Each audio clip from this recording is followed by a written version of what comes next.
دین پر رکھوں تو دین رات ہو جائے گا.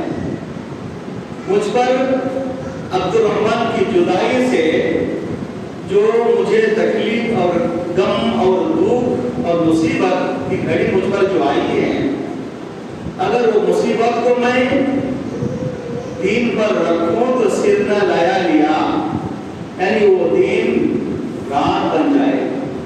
سبحان اللہ، بہت بڑی بات تھی. اس لیے محترم حضرات، آپ کے خاندان والے ابھی تک غم میں نڈھال ہیں، پریشان ہیں، اللہ تعالیٰ آپ کو صبر جمیل عطا فرمائے. اور آخری بات یہ ہے، آپ بڑے متحرک، دن بھر پڑھاتے تھے اسکول میں اور اپنی ذمہ داری پوری ادا کرتے تھے. کوئی پروگرام بنانا تو تقریباً 1 مہینہ پہلے، 20 دن پہلے سے تیاری کرتے تھے. اللہ اکبر. میں سمجھتا ہوں جو آپ کی اہلیہ محترمہ ہے، اس میں ان کا بھی بہت بڑا ہاتھ ہوگا، ان کی مدد بھی بہت ہوگی. میں ان کو ہمت دلانے کے لیے، ان کو صبر جمیل اپنے اندر پیدا کرنے کے لیے میں یہ سناتا ہوں کہ اس میں ان کا بھی بہت بڑا ہاتھ ہے. اللہ اکبر. وہ بندہ جو دن بھر باہر اسکول میں، پھر مسجد، پھر مکتب، پھر فجر میں اٹھ جانا اور ایک قرآن پڑھنا کے لیے مہینہ بھر محنت کرنا، گھر سے دور رہنا، بیوی سے دور رہنا، یہ معمولی بات نہیں. اللہ اکبر. آپ کا جو محترمہ ہے، اہلیہ ہے، اللہ تعالیٰ ان کو صبر جمیل عطا فرمائے، ان کو ہمت دے، قوت دے، طاقت دے. اللہ تعالیٰ ان کو بہادر خاتون بنائے، دین کے خادمہ بنائے. اس کے بعد میرے بعد فضیلت الشیخ جامعہ دارالسلام کے استاد مولانا حافظ ابو الحسن محمد سفیان صاحب عمری حفظہ اللہ خطاب فرمائیں.